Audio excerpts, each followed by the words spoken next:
السلام علیکم ورحمۃ اللہ وبرکاتہ۔ ان الحمد للہ نحمده ونستعینه ونستغفره ونعوذ باللہ من شرور انفسنا ومن سیئات اعمالنا من يهده الله فلا مضل له ومن يضلله فلا هادي له۔ قال الله تبارک وتعالى في كلامه المجيد والفرقان الحميد: أعوذ بالله من الشيطان الرجيم، بسم الله الرحمن الرحيم، وكلا نقص عليك من أنباء الرسل ما نثبت به فؤادك، اللهم صل على محمد وعلى آل محمد كما صليت على إبراهيم وعلى آل إبراهيم إنك حميد مجيد، اللهم بارك على محمد وعلى آل محمد كما باركت على إبراهيم وعلى آل إبراهيم إنك حميد مجيد۔ معزز دوستو، آج 23 دسمبر 2022 اور جمعہ کا مبارک دن ہے۔ جمادی الاولیٰ سن 1444 ہجری کا تیسرا عشرہ شروع ہے۔ میرے دوستو، سورۃ ہود کی آخری آیات میں ایک آیت کا ٹکڑا میں نے آپ کی خدمت میں تلاوت کیا ہے۔ رب کریم اس آیت میں رسول کریم علیہ التحیۃ والتسلیم کو تسلی دیتے ہوئے ارشاد فرماتے ہیں کہ اے محمد صلی اللہ علیہ وسلم، ہم نے آپ کو پچھلے انبیاء کرام جو آپ سے پہلے گزر گئے ہیں ان کے واقعات سنانے ہیں، اور اس سنانے کا مقصد یہ ہے کہ ہم آپ کے دلی کیفیت کو مزید مضبوط کرنا چاہیں گے تاکہ آپ کے سامنے پچھلے انبیاء کی قربانیاں آئیں، پچھلے انبیاء کے متبعین کی قربانیاں بھی آئیں، آپ اور آپ کے صحابہ کرام، آپ کی جماعت، آپ کے اہل بیت اس کو دیکھ کر اس بات پر مزید مضبوط ہو جائیں گے کہ اگر اللہ تعالی پچھلے انبیاء کرام سے قربانی کے معاملات کو ظاہر فرما کر ان کے درجوں کو بلند رکھ سکتا ہے تو آپ کی جماعت کے درجوں کو بھی رب بلند کر سکتا ہے۔ وَكُلًّا، تمام کے تمام جتنے مراد ہیں، نقص علیک، ہم آپ پر واقعات بیان کریں گے، تمام انبیاء کرام جن کا ذکر قرآن کریم نے کیا ہے، من انباء الرسل، فرمایا وہ نبیوں کے واقعات ہوں گے، ما نثبت به فؤادک، آپ کے دل کو اس سے مضبوط تر کیا جائے گا۔ اس آیت کے تحت مفسرین کرام فرماتے ہیں کہ انبیاء کے واقعات ہوں یا انبیاء کرام سے جڑے ہوئے لوگوں کے واقعات ہوں تو ان واقعات کا جڑا ہونا مؤمنین کے لیے، مسلمانوں کے لیے دل کی مضبوطی کا سبب ہوا کرتا ہے۔ اللہ تعالیٰ کا کرم ہے، اللہ تعالیٰ نے ہمیں سچا مذہب عطا فرمایا ہے۔ قرآن کریم اور احادیث پاک میں گزشتہ انبیاء کرام کے بہت سے واقعات موجود ہیں۔ ان واقعات میں اگر ہم دیکھیں تو انبیاء کرام میں ہمیں دو چیزیں نظر آتی ہیں کہ انبیاء کرام سے اللہ تعالیٰ نے قربانیاں بھی لی ہیں اور ان کے رتبے کو بھی دنیا پر فائز اور فائق رکھا ہے۔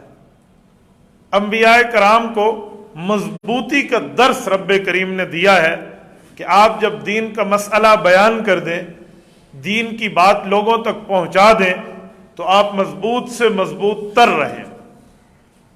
انبیاء کرام جتنے مبعوث ہوئے ہیں اگر ان پہ غور کیا جائے تو ہر نبی اس علاقے میں مبعوث ہوا ہے جو علاقہ پہاڑی ایریا ہے، ہلز ایریا۔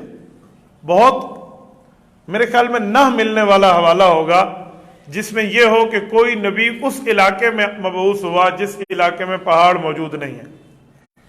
اس کی کئی وجوہات میں ایک وجہ یہ بھی ہے کہ جس طرح پہاڑ استقامت کی نشانی ہوتا ہے، پہاڑ ایک بات پر جہاں ٹھہرا ہے وہاں پر وہ اپنی قوت کے ساتھ ٹھہرا ہے، یہ اس کا اشارہ نبی کو دیا جاتا ہے کہ آپ بھی جس مذہب، جس دین، جس شریعت، جس ایمان کی دعوت کو لے کر آئے ہیں، آپ نے اللہ تعالیٰ کے معاملے میں بھی اس میں کوئی رد و بدل نہیں کرنا، اس میں آپ نے مضبوط ٹھہرنا۔ انبیاء کرام کے گزشتہ تمام انبیاء کے واقعات جو ہم سنتے ہیں، مثلا حضرت نوح علیہ السلام کے بارے میں سنتے ہیں کہ انہیں 960 940 جتنی روایات آتی ہیں 950 سال 950 قرآن کریم کی آیت اتنے سال گزارے، آخر میں انہوں نے قوم کے خلاف دعا کی کہ ماننے والی نہیں ہے۔ تو مجھے بتائیں ایک بندہ 9.5 صدیاں لگا دے اور وہ اس بات پہ پہنچ جائے کہ قوم ایمان لانے والی نہیں ہے، بس 80-82 جو ایمان لائے ہیں یہی ہیں، تو ان کے دل کی کیفیت کیا ہو؟ انسان کو کتنا دکھ درد عام بندے کو سننے میں محسوس ہوتا ہے کہ یار اتنے عرصہ محنت کی ہے، اور جو خود محنت کر رہا ہو اس کی کیفیت کیا ہونی ہے؟ حضرت ابراہیم علیہ السلام کو دیکھیں تو حضرت ابراہیم جب اپنے ابا سے بات کرتے ہیں نا، قرآن کریم سورت نمبر 19 سورت مریم جو ہمیں بتاتی ہے، وہاں لفظ ہے یا ابتی، یا ابھی نہیں ہے، یا ابتی ہے۔ یہ تا کے نیچے جو زیر ہے نا، یہ محبت کی طرف اشارہ ہے، اے میرے پیارے ابا جان، اپنے والد سے بڑے پیار کا، قرب کا، محبت کا تعلق بتاتے ہیں۔ تو اس سے سمجھ آیا کہ ابراہیم علیہ السلام بھی اپنے والد سے کتنا پیار کرتے تھے، لیکن مذہب اور شریعت اور توحید کی وجہ سے والد کہتے ہیں وہجرنی ملیہ، میرے گھر کو چھوڑ دے۔ نہیں چھوڑے گا، لارجمنک، تمام پتھر اٹھا کے تمہیں دے ماروں گا۔ یعنی سوشل بائیکاٹ کر رہا ہے والد۔ دوسرے حساب میں جس کو شریعت منع کرتی ہے وہ آگ کر رہا کہ تیرا میرا آج کے بعد تمام معاملات ختم، میں تمہارے کسی یس نو کا ذمہ دار نہیں ہوں۔ تو کتنا دل دکھ ہو۔ اللہ تعالیٰ نے امتحانات لیے، پھر اس کے بعد آگ میں حضرت ابراہیم علیہ السلام کو ڈالا گیا۔ یہ ٹھیک ہے، بعد میں آگ گلے گلزار بنی ہے نا، شروع میں آگ ہی ہے، نظر تو سب کو آ رہا ہے، آگ تو یہ بتا رہی ہے کہ بندے کو جلا دے گی، لیکن وہ آگ ہے۔ اور جس جگہ ڈالا گیا حضرت ابراہیم علیہ السلام کو آگ میں، نمرود کے قلعے کو میں نے خود اپنی آنکھوں سے دیکھا ہے، عرفہ ترکی میں۔ اتنا بلند قلعہ ہے جس جگہ سے انہیں جھولے میں بٹھا کر آگ میں ڈالا گیا، عام بندہ اگر دیکھنا شروع کرے شاید اس کی سر پہ رکھی ہوئی ٹوپی گر جائے۔ یہ اور بات ہے کہ انہوں نے آگ میں جانا قبول فرما لی ہے، لیکن اس کے بعد آگ کو رب کریم نے اپنی قدرت سے گلے گلزار بنا دیا۔ قربانی تو حرف آخر ہے یار۔ اچھا، پھر حضرت ابراہیم علیہ السلام پہ امتحانات نہیں ہیں۔ پہلے بچہ نہیں ہو رہا، پھر جب بچہ ہوتا ہے فلما بلغ معه السعی، جب چلنے کے قابل ہوتا ہے تو والد کی کتنی خوشی ہے کہ میرے ساتھ میرا بیٹا چل رہا ہے۔ اس وقت فرمایا گیا اسے ذبح کر لے۔ حضرت ابراہیم علیہ السلام نے چھری گردن پہ رکھ لی ہے۔ یہ اور بات کہ رب کریم نے وہاں پر ایک دمبا رکھوا دیا، حضرت اسماعیل علیہ السلام کو بچا لیا، لیکن امتحان تو پورا ہوا نا۔ اور اتنا پورا امتحان ہوا کہ رب کریم نے یہ لفظ فرمایا ہے قد صدقت الرؤیا، اے ابراہیم تو نے اپنے وعدے کو سچا کر دکھایا، اپنے خواب کو سچا کر دکھایا۔ اور میرے دوستو، ان امتحانات سے اگر تھوڑا ہم مزید آگے آئیں تو حضرت یعقوب علیہ السلام انی رأیت 11 کوكبا والشمس والقمر رأیتهم لی ساجدین، سورت نمبر 12 سورت یوسف۔ حضرت یوسف علیہ السلام حضرت یعقوب علیہ السلام کے بیٹے ہیں، خواب دیکھتے ہیں میرے سامنے 11 ستارے اور سورج اور چاند نے سجدہ کیا ہے۔ ابا جی میرے اس خواب کی تعبیر کیا ہے؟ فرمایا لا تقصص رؤیاک التی، اس خواب کو اپنے بھائیوں کو نہ بتانا۔ تعبیر دے دی کہ ایک وقت تیرے سامنے عزت اور احترام تیرے 11 بھائی بھی کریں گے اور تیری اماں ابا بھی کریں گے۔ کچھ معاملات کی بھنک پڑ گئی، انہوں نے جا کر حضرت یوسف علیہ السلام کو کنویں میں جا کے پھینک دیا۔ کنویں میں پھینکنے کا معنی کیا تھا کہ یا تو خدا نخواستہ بندہ گیا اور یا جو چاہے اس کو سنبھال لے۔ یہ کم امتحان ہے، یہاں بیٹے کا بھی امتحان ہے، اس سے زیادہ والد کا امتحان ہے حضرت یعقوب علیہ السلام کا۔ اور ملاقات کتنا عرصہ نہیں ہوئی؟ 40 سال۔ وَبْيَضَّتْ عَيْنَاهُ، قرآن کہتے ہیں رو رو کے آنکھیں سفید ہو گئی۔ یہ کتنے امتحانات ہیں۔ تو یہ امتحانات جو اللہ تعالیٰ نے ان سے لیے ہیں، اس لیے نہیں کہ نعوذ باللہ تعالیٰ کوئی ان کو غلطی کے اوپر سزا کے معاملات ہیں، نبی سے تو غلطی ہوتی نہیں ہے۔ یہ اس بنیاد پہ ہیں کہ دنیا میں امتحانات پر مزید درجات بلند ہوں گے، بعد میں آنے والے یا ان کی امت یا ان کے فالوورز یا ان کے متبعین کو سبق دیا جا رہا ہے کہ قربانی ہوگی تو اجر اتنا ہوگا، جتنا گڑ ہوگا اتنا مٹھاس ہوگی۔ تو دین تو قربانی مانگتا ہے نا. دنیا تو ہے دارالامتحان. بندہ پوچھے یار ان مسائل پر تھوڑی سی ٹینشن ہو رہی ہے، تو ٹینشن ہوگی تو بندہ پیپر کی تیاری کرے گا نا.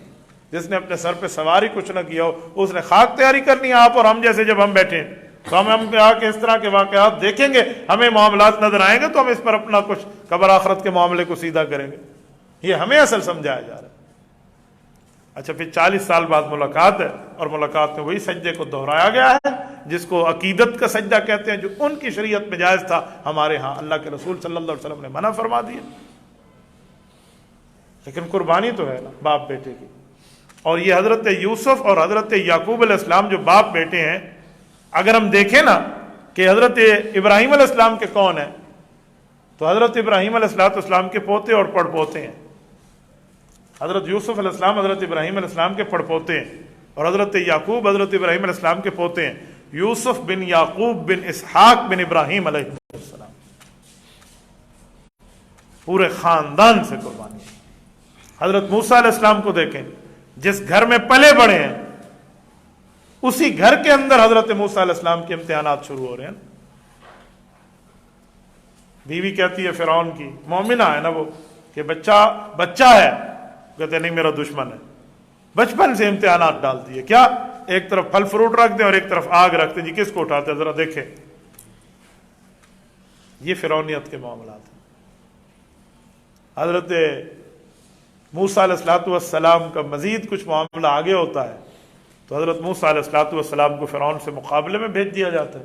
اور کیا کیا فرعون سے مقابلہ ہے، پوری زندگی پورے معاملات آپ جانتے ہیں. اور خالی مقابلہ حکومتی طاقت کے ساتھ نہیں تھا بلکہ شیطانیت کے ساتھ بھی تھا. جو جادوگر آئے تھے فرعون کے کہنے پہ 70,000 تھے نا، یہ 70,000 جادوگر آئے اور ہر جادوگر کے ہاتھ میں ایک ایک 2 رسیاں ہیں، اور اس پر جادو، مسمرزم، ہپناٹائز یہ عمل کیا ہوا ہے، اور وہ پھینک دیتے ہیں نیچے. ہے تو رسی ہے نا، لیکن رسی یخیل الیہ من سحرہم انہا تسعی. قرآن کہتے ہیں نبی کو بھی یہ آنکھوں سے یوں نظر آنے لگ گیا کہ یہ چل رہی ہے، خیال یوں آنے لگ گیا. شیطانی طاقت کا اثر ایک وقت تک ہوتا ہے.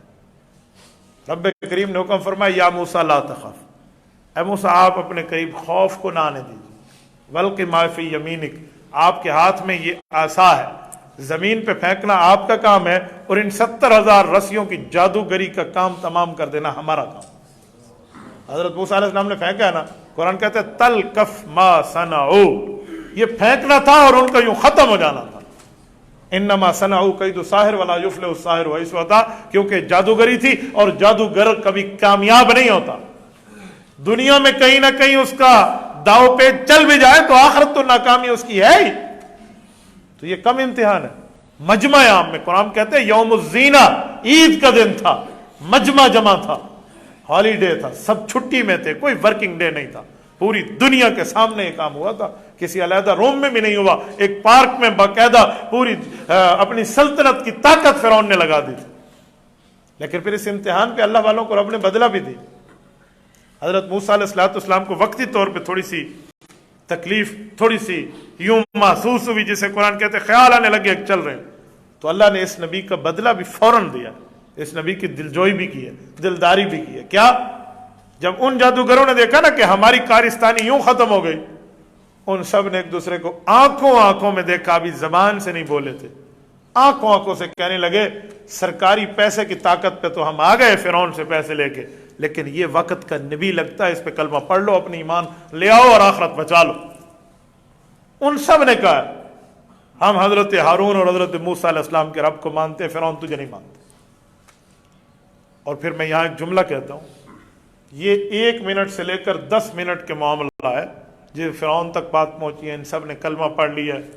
اس چھوٹے سے معاملے میں حضرت موسیٰ علیہ السلام کے صحابہ کو رب کریم نے اس ایمان پر اتنے اطمینان کی دولت عطا فرما دی تھی کہ فرعونی طاقت سے ٹکرا گئے.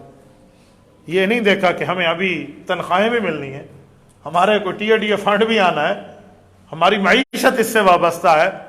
نہیں، فوراً فرعون کا انکار کر دیا. فرعون نے صرف یہ نہیں کہا کہ میں تمہاری معیشت پر کٹ لگاؤں گا، یہ نہیں کہا میں تمہاری تنخواہیں روک دوں گا، بلکہ اس نے تو جان سے مارنے کی دھمکی دی. کہا اچھا میرے مقابلے میں قبل ان اذن لکم، ابھی سرکاری آرڈر میں نے جاری نہیں کیا، پہلے تم مان رہے ہو حضرت موسیٰ علیہ السلام کو؟ تو جب اس نے جملہ کہا فرعون نے، تو انہوں نے کہا جاؤ فقض ما انت قاض، جتنی پاور ہے نا تیری ہم دیکھ چکے ہیں، تو اتنا ہوتا نا تو اکیلے سر جیت جاتا، جھوٹ بول کے ہمیں بلوا کے لایا، جادو لے کر آؤ ایک وقت کے نبی کے سامنے، اتنی تیری طاقت ہوتی نا تو کر گزرتا۔ دوسرے لفظوں میں گویا انہوں نے یہ کہا کہ ہمارے جادوگری پہ پلنے والا میری بلی مجھے میں آؤ۔ تو فرعون نے غصے میں آ کر کہا لَأُقَطِّعَنَّ أَيْدِيَكُمْ وَأَرْجُلَكُمْ مِنْ خِلَافٍ، کہ میں تمہارا دایاں ہاتھ اور بایاں پاؤں اور دایاں پاؤں اور بایاں ہاتھ کاٹوں گا، اور صرف ہاتھ پاؤں نہیں کاٹوں گا، تمہیں لولا لنگڑا نہیں بناؤں گا، بلکہ اس سے بھی آگے وَلِيُصَلِّبَنَّكُمْ فِي جُذُوعِ النَّخْلِ، میں تمہیں پھانسی کے پھندے پہ لٹکا دوں گا، تم پھانسی چڑھ جاؤ گے، مر جاؤ گے، تمہاری زندگیاں ختم ہو جائیں گی۔ پھر بھی ان کا جواب تھا فقض ما انت قاض، جو تجھ سے ہوتا ہے کر لے۔ ہم نے ایک مرتبہ حضرت موسیٰ علیہ السلام کی یاری کا ایک وہ گلے میں ہاتھ ڈال لیا ہے، یہ ہم سے نہیں ہوتا تھا۔ میں یہاں ایک جملہ سمجھانے کے لیے کہا کرتا ہوں، یہ موسیٰ علیہ السلام کے 10 منٹ کے صحابی ہیں جن کے ایمان کا عالم یہ ہے کہ وہ اتنی بڑی طاقت کے سامنے صد سکندری بن گئے کہ تمہیں بدل نہیں سکتا۔ ہمارے نبی پاک کے صحابہ نے تو سال ہا سال حضور کے ساتھ گزارے ہیں، ہمارے نبی پاک کی جماعت نے تو ایک عرصہ رسول اللہ کی خدمت میں گزارا ہے، اور اتنا گزارا ہے جس کو قرآن کہتا ہے وَاصْبِرْ نَفْسَكَ مَعَ الَّذِينَ يَدْعُونَ رَبَّهُمْ بِالْغَدَاةِ وَالْعَشِيِّ، صبح شام پیغمبر انہی کے ساتھ ہے۔ وَاصْبِرْ نَفْسَكَ مَعَ الَّذِينَ، اے نبی پاک آپ ان کے ساتھ بیٹھے، يَدْعُونَ رَبَّهُمْ، جو اللہ کو یاد کرتے ہیں، بِالْغَدَاةِ وَالْعَشِيِّ، وہ صبح ہو یا شام ہو، یریدون وجہ، اور ان کا یہ نیکی کا کام کرنا بھی اللہ کی رضامندی کے لیے، کسی کے دکھلاوے کے لیے نہیں ہے۔ ولا تعد عیناک عنہم، محمد کریم صلی اللہ علیہ وسلم آپ کی دونوں آنکھیں مبارک انہی کو ہی دیکھتی رہیں۔ ولا تعد عیناک عنہم، ان صحابہ کرام سے اپنی نظروں کو نہ ہٹائیں۔ تو مجھے بتائیں جو پوری زندگی ساتھ رہے ہیں ان کے ایمان کا معیار کیا ہوگا؟ سورۃ فتح میں رب کریم نے مزید ایک جملہ فرمایا وَأَلْزَمَهُمْ كَلِمَةَ التَّقْوَى وَكَانُوا أَحَقَّ بِهَا وَأَهْلَهَا، ان صحابہ کرام کے ساتھ رب نے تقوی کو یوں چمٹا دیا ہے، میں سمجھانے کے لیے کہتا ہوں جیسے چاند کے ساتھ چاندنی اور سورج کے ساتھ روشنی چمکی ہوئی ہے، ان کے ساتھ تقوی یوں ہے۔ اور جب اللہ فرماتے ہیں میں نے محمد کریم صلی اللہ علیہ وسلم کی جماعت کو تقوی دیا ہے، تو یہ میری سلیکشن رانگ نہیں ہے، آپ کے انتخاب پہ غلطی ہے۔ وَكَانُوا أَحَقَّ بِهَا وَأَهْلَهَا، یہی لوگ اس رتبے کے مستحق تھے۔ تو یہ بھی آزمائش حضرت موسیٰ علیہ السلام کے صحابہ پہ آئی ہے، لیکن کچھ بھی نہیں ہے۔ فرعون کچھ کر لے، لیکن قرآن میں آج تک ان لوگوں کا نام زندہ ہے۔ لاکھوں اس دھرتی پر آپ کو موسیٰ کے نام کے صاحب ملیں گے، اس دھرتی پہ کوئی ایک بھی خود کو فرعون کروانے کے لیے قائل نہیں ہے، چاہے وہ کافر ہو یا مسلمان ہو، خود کو فرعون نہیں کہلواتا۔ حضرت موسیٰ علیہ السلام وقتی طور پہ پریشان ہوئے تھے تو اللہ تعالیٰ نے یہ 70,000 بندے صحابہ کرام بنا کر حضرت موسیٰ علیہ السلام کی پریشانی کا جواب دیا۔ اس سے آگے آئیں تو فرعون کا لشکر کہتے ہیں کہ لاکھوں میں تھا، حضرت موسیٰ علیہ السلام کی تعداد اس سے کم تھی، اور یہ لاؤ لشکر لے کر جب آیا نا حضرت موسیٰ کے تعاقب میں بحیرہ کلزم پہ، تو صحابہ کرام جو تھے اور جو نئے ایمان لانے والے تھے انہوں نے کہا انا لمدرکون، اے موسیٰ علیہ السلام ہمیں یہ کہیں پکڑ نہ لے۔ حضرت موسیٰ نے فرمایا ان ربی معی سیہدین، میرے اللہ کی مدد یہاں بھی ہمارے ساتھ ہے، اللہ ہمارے ساتھ ہے، اللہ پاک ہمیں ضائع نہیں کرے گا۔ راستے بنے، 12 قسم کی قومیں حضرت موسیٰ پر ایمان لائی تھی، ہر قوم کو اپنا راستہ ملا ہے سمندر میں، ہر قوم کو۔ میں نے بعض روایات پڑھی ہیں کتب تفسیر میں کہ ایک قوم دوسری قوم سے اس بحیرے سے گزرتے ہوئے باتیں کرنا چاہتی تھی تو اللہ نے درمیان میں شباک، کھڑکی اور ونڈو کو بھی بندوبست فرما دیا اس راستے میں جو پانی کی دیواریں تھیں۔ آپ کہیں گے کیسے رب کریم ایک پانی کی بوند پہ ہمارے انسان کے پیٹ کے اندر انسانی شکل کی تصویر بنا کر وجود بخش سکتا ہے، تو وہ پانی میں کھڑکی کیوں نہیں پیدا کر سکتا؟ موسیٰ علیہ السلام کے بندے گزر گئے۔ اچھا یہاں بھی ایک جملہ کو کہتے ہیں جب فرعون آیا نا اور انہوں نے پانی پہ راستے بنے ہوئے دیکھے، کوئی 700 سال سے زائد عمر تھی اس وقت فرعون کی، 700 سال کا تجربہ تھا فرعون کو. کہتے ہیں 500 سال تو اس کے سر میں درد بھی نہیں پڑا تھا, تبھی یہ فرعون بن گیا. اس نے تو اللہ کی نعمت کی شکرانہ ادا نہ کیا نا, تو اس نے وہ دیکھا نا, اپنے پورے تجربے کو سامنے رکھا کہ آج تک پانی میں راستہ نہیں بنا. اپنے گھوڑے کو روک دیا اس نے, اور اس کا وزیر تھا حامان, اور اسے کہا, حامان یہ کیا معاملہ ہے؟ دیکھ تو وہ بھی رہا تھا راستے بن گئے. اب یہ وقت ہوتا ہے کہ شیطان کی پیروی چھوڑو اور حق کے سامنے سر جھکا لو. کہتے ہیں فرعون نے کچھ نہ کچھ ارادہ شروع کر لیا تھا کہ بس تعاقب چھوڑیں, اب واپس ہے, یہ اب ہمارا معاملہ نہیں ہے. وہ ڈرنا شروع ہو گیا تھا, لیکن کہتے ہیں اس کو غرق کروایا اس کے وزیر نے. بادشاہ اتنے برے نہیں ہوتے جتنے وزیر ان کو آگے لگا دیتے ہیں, چل بھی ہوں تیرا کام ہے. تو کہتے ہیں حامان نے اسے کہا, جناب یہ راستے بنے تو آپ کے لیے, تو آپ کے لیے راستہ بنے, آئیے. اچھا ویسے ایک بات سوچو تو اس نے سچ ہی کہا تھا کہ آپ کے غرق ہونے کے لیے راستے بنے. کہتے فرعون نے جب گھوڑا دوڑایا, قرآن کہتے ہیں فغشیہم من الیم ما غشیہم, تو نشان عبرت بن گیا نا. اور پھر جو اس کنارے پر موسیٰ علیہ السلام کے صحابہ ٹھہرے تھے نا, وہ یہ لائیو کاسٹ براہ راست مناظر دیکھ رہے ہیں, اور یہ لفظ اللہ کے قرآن کا ہے, وَأَغْرَقْنَا آلَ فِرْعَوْنَ, فرعون کی آل اور فرعون کے متبعین کو ہم نے غرق کیا. یہاں آل سے مراد اس کے متبعین ہے, ورنہ فرعون کی ذاتی اولاد نہیں تھی. وَأَنْتُمْ تَنْظُرُونَ, یہ واو جو شروع میں ہے نا, اسے واو حالیہ کہتے ہیں, جس کا ترجمہ میں نے براہ راست کیا کہ اس وقت پریزنٹ سچویشن یہ سامنے دیکھ رہے تھے. وَأَنْتُمْ تَنْظُرُونَ, اور ان کی آنکھیں ٹھنڈی ہو رہی تھی کہ ان کام ٹھیک تھی نہ پھر. یہ کتنی بڑی قربانی تھی. حضرت عیسیٰ علیہ السلام پہ آ جائیں. حضرت عیسیٰ علیہ السلام کی کئی قربانیاں اللہ نے بغیر والد کے پیدا کیا. کتنے الزامات نہیں تھے جو حضرت مریم علیہ السلام پہ لگنے کے معاملات سامنے آ گئے کہ جی آج تک ایسا ہوا, آج تک ایسا ہوا. سورت نمبر 19 سورت مریم کا رکوع نمبر 2 بتاتا ہے, یا مریم لقد جئت شیئا فریا. قوم کہنے لگی یہ تو ایک ڈینجرس سچویشن ہے, خطرناک صورتحال ہے, تو کواری اور تیرا بچہ. ما کان ابوک امرأ سوء, تیرا ابا تو برا نہیں تھا. وما کانت امک بغیہ, تیری اماں تو غلط نہیں تھی. یا اخت ہارون, ہارون کی بہن, تیرا بھائی تو بہت اچھا تھا. یہ قوم کہنے لگ گئی تھی. اور حضرت مریم جواب دینا چاہیں تو رب نے قربانی پھر مانگی کہ مریم جواب نہیں دینا. کوئی تمہیں کہے میں نے بات کرنی ہے تم سے, تو انہیں اشارہ کرنا, انی نظرت للرحمن صوما فلن اکلم اليوم انسیا, میں نے چپ کا روزہ رکھا ہے, میں بات نہیں کرتی. بےمان کے ذہن میں تو شکوک مزید پکے ہو جائیں گے نا کہ ایک بچہ ہے اس کا, اور اس کا والد بھی نہیں ہے, اس کی شادی بھی نہیں ہے, اور پھر چپ کا روزہ الٹا رکھ لیا. تو ایمان کچھ اور ہوتا ہے. یہ ساری سچویشن پہ حضرت مریم علیہ السلام رب کریم کے الہامات کو مانتی گئی, مانتی گئی, مانتی گئی. بچہ گود میں.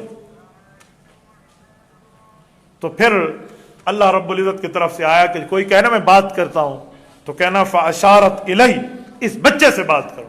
یہ تیسرا اعتراض پیدا ہو گیا تھا جسے قرآن کہتے ہیں قالوا کیف نکلم من کان فی المہد صبیا, اس بچے سے بات کریں جو ماں کی گود میں ہے, ہم سے مذاق کرتے ہو, یہ بچہ ہم سے بات کرے گا. جب یہاں سچویشن پہنچی نا, پھر رب کی رحمت کو جوش آیا.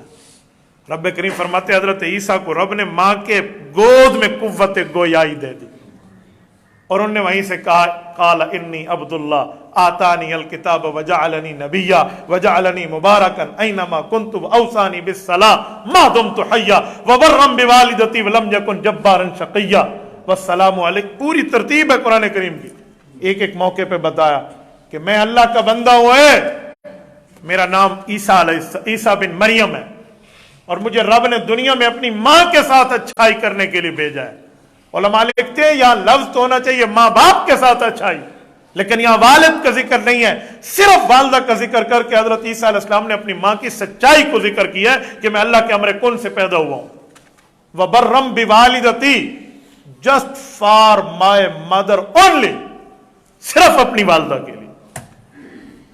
حالانکہ پیچھے حضرت یحییٰ کے لیے وَبَرًّا بِوَالِدَيْ, میں اپنے پیرنٹس, اپنے ماں باپ کے لیے اچھائی بن کے آیا ہوں, وہاں یہ تھا. یہاں صرف اپنی اماں جان کا لفظ.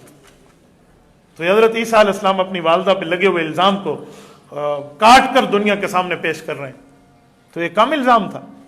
اور اس کے بعد جب جوانی آئی حضرت عیسیٰ علیہ السلام کی 33 سال کی عمر ہے, انجیل مل چکی ہے, تبلیغ مذہب دنیا میں پہنچ چکا ہے, اب وہی لوگ جو کچھ ماننے والے کچھ منکر ادھر ادھر کر کے حضرت عیسیٰ علیہ السلام کے ڈیتھ وارنٹ لے کر آگے, جسے وارنٹ گرفتاری موت کا کہتے ہیں, بلیک وارنٹ لے کر آگے.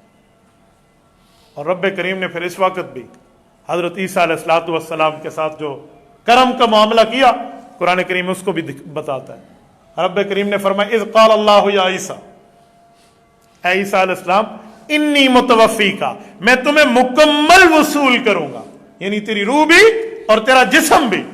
یہاں متوفی سے مراد موت نہیں ہے, کیونکہ اگر متوفی سے مراد مارنا ہوتا اس جگہ پہ تو جو کافر حضرت عیسیٰ علیہ السلام کو مارنے کے لیے آئے ہوئے تھے وہ کام تو پھر اللہ نے کر دیا, کافروں کا کام تو رب نے آسان کر دیا. تو یہ نہیں ہے, بلکہ یہ ہے کہ وہ جو مارنے آئے ہوئے ہیں نا, وہ تو تیرے جسم پر حملہ کریں گے نا, میں تیری جسم اور روح دونوں کو وصول کر لوں گا, یعنی زندہ آپ کو اپنے پاس بلا لوں گا. رب کیسے فرمایا ورافعک الیہ, اپنی طرف بلاؤں گا. اب اللہ کی طرف کون سی ہے؟ اللہ کی طرف سے کیا مراد؟ اللہ تو ہر طرف ہے, اللہ تو ہر جگہ ہے, بغیر جسم کے ہے. تو اللہ کی طرف حضرت امام راضی رحمہ اللہ نے بڑا پیارا نقطہ حل فرمایا. وہ فرماتے ای موضع لا یجری فیہ حکم غیر اللہ, رب نے آسمان پہ اٹھایا, ادھر صرف اللہ کا حکم چلتا ہے, غیر اللہ کا نہیں چلتا, تبھی فرمایا اپنی طرف اٹھا لوں گا. یعنی ایسی جگہ جہاں حکم بھی اللہ کا چلے. دنیا میں تو کئی حکم لوگوں کے چل جاتے ہیں نا, آسمانوں پہ کوئی چلا کے دکھائے تو فرمایا وہاں اٹھا لوں گا. اور حضرت عیسیٰ علیہ السلام کو رب نے اٹھا لیا, قیامت سے پہلے انہیں زمین پہ بھیجیں گے. یہ تمام انبیاء کے واقعات تھے جو میں نے سورۃ ہود کی آخری آیت پڑھ کے آپ کو سمجھایا کہ رب کریم نے حضور کو فرمایا وَكُلًّا نَقُصُّ عَلَيْكَ مِنْ أَنْبَاءِ الرُّسُلِ مَا نُثَبِّتُ بِهِ فُؤَادَكَ. محمد مصطفیٰ صلی اللہ علیہ وسلم, ہم نے یہ آپ کو انبیاء کے واقعات صرف اس لیے بتائے ہیں تاکہ آپ کا دل اور آپ کے ساتھ جماعت کا دل مزید مضبوط ہو جائے کہ اگر ہم سے قربانیاں لی جا رہی ہیں تو رب کریم ان کا بہترین بدلہ بھی عطا فرمائے. یہ تمام واقعات تھے جس کی بنیاد پہ رسالت مآب علیہ السلام کو رب نے تسلی دی. تو صرف یہ حضور پاک علیہ السلام اور حضور کے ساتھیوں کے لیے تسلی نہیں ہے, یہ واقعات, یہ چیزیں, یہ قرآن اور شریعت کی باتیں اور اسلام اور حدیث کے معاملات ہر مسلمان کے لیے تسلی کا سامان ہے, ہر صاحب ایمان کے لیے دل کی تثبیت کا سامان ہے.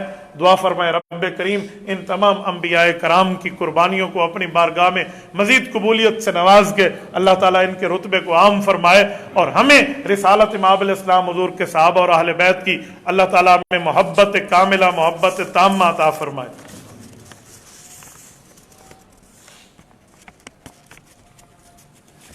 مفتی صاحب, آج کل سوشل میڈیا پر ایک حدیث مبارک کو شیئر کیا جا رہا ہے کہ اگر معاف کرنے پر اور جھک جانے پہ تمہاری عزت میں کمی ہو جاتی ہے تو حضور نے فرمایا قیامت کے دن میں تمہیں عزت دوں گا, مجھ سے لے لینا. اس حدیث مبارکہ ثابت ہے یا نہیں؟ یہ الفاظ میں نے تو کسی کتاب حدیث میں آج تک نہیں پڑھے. جس نے اس کو بیان کیا آپ اس سے حوالہ مانگ لیں تو سامنے آ جائے گی بات. حدیث پاک کو بیان کرنے کے لیے بندے کے پاس پروف ہونا چاہیے, ثبوت ہونا چاہیے, ایویڈنس چاہیے جو کسی کتاب میں موجود ہو. میں نے تو اسے کسی ذخیرہ حدیث میں ان لفظوں کو نہیں پڑھا. ہاں یہ پڑھا ہے من تواضع للہ رفعہ اللہ, جو اللہ تعالیٰ کے لیے جھک جاتا ہے ایسے بندے کو رب عزتوں سے نواز دیتا ہے. یہ لفظ تو ثابت ہے, یہ کتب سیاہ میں موجود ہے, باقی کتب میں بھی موجود ہے, لیکن ان الفاظ کے ساتھ میرے سامنے حدیث نہیں آئی. ڈائریکٹ میں یہ نہیں کہہ سکتا کہ من گھڑت ہے. علماء نے لکھا ہے جب حدیث پاک کے الفاظ سامنے آئیں آپ کے مطالعہ میں نہ ہو تو آپ اتنا کہتے جی ہم نے نہیں پڑھے, کیونکہ نسبت حضور کی طرف ہے. ڈائریکٹ میں اس کی تکذیب کر کے ایسا جملہ کہہ دوں تو وہ عزت اور احترام بھی تو نبی کی ذات کا مالوز خاطر رکھنا پڑتا ہے. ایک عباسی خلیفہ کے سامنے ایک شخص پرانی جوتیوں کو لے کر آیا اور اسے کہا کہ یہ نعلین رسول اللہ صلی اللہ علیہ وسلم ہے. حضور پاک بادشاہ تھا, اس نے وہ جوتیاں لی اور اس نے سر پہ رکھی اور اس کی عزت کے ساتھ رکھا اور اس کو انعامات سے نوازا. اور وہ جب چلا گیا تو ارکان دولت نے کہا کہ بادشاہ سلامت اس کو نہیں جانتے؟ کہا جانتا ہوں. کہا بہت بڑا جھوٹا بندہ ہے. کہا جی ہاں. تو کہا پھر آپ نے اس کو عزت سے کیوں نوازا؟ انہوں نے کہا اپنے باپ کی طرف نسبت تو نہیں کر رہا تھا جوتی کی, نسبت تو مصطفیٰ صلی اللہ علیہ وسلم کے ساتھ, تو میں نے حضور پاک کی عزت کی ہے. باقی یہ جھوٹا ہے وہ تو سب کو پتہ ہے دنیا میں کہ جوتی رسالت مآب علیہ السلام کی نہیں تھی. اس کے گھر میں کھانا پینا ختم ہو گیا تو اس نے کہا چل بادشاہ کو کوئی بات لگا کے اسے کوئی خزانہ لے کر آؤں. تو یہ اس نیت سے آیا تھا، لیکن میں نے اس کی تکذیب 2 وجہ سے نہیں کی۔ ایک تو نسبت حضور کی طرف تھی، اور دوسرا یہ تھا کہ اگر میں کہہ دیتا نا تو جھوٹ بولتے، تو انہیں باہر جا کر کہنا تھا کہ بادشاہ حضور کی جوتیوں کی عزت نہیں کرتا۔ تو بابا یہ الفاظ رسالت مآب کی طرف جس نے منسوب کیے ہیں، حوالہ ان کے ذمے، میں نے نہ اس کو پڑھا ہے، نہ آج تک کسی اتھینٹک عالم دین سے کسی کی کلاس میں اس کو دیکھا ہے، نہ کسی کتاب میں دیکھا ہے۔ جزاکم اللہ تعالی۔ اقول قولی ھذا واستغفر اللہ وآخر دعوانا ان الحمد للہ رب العالمین۔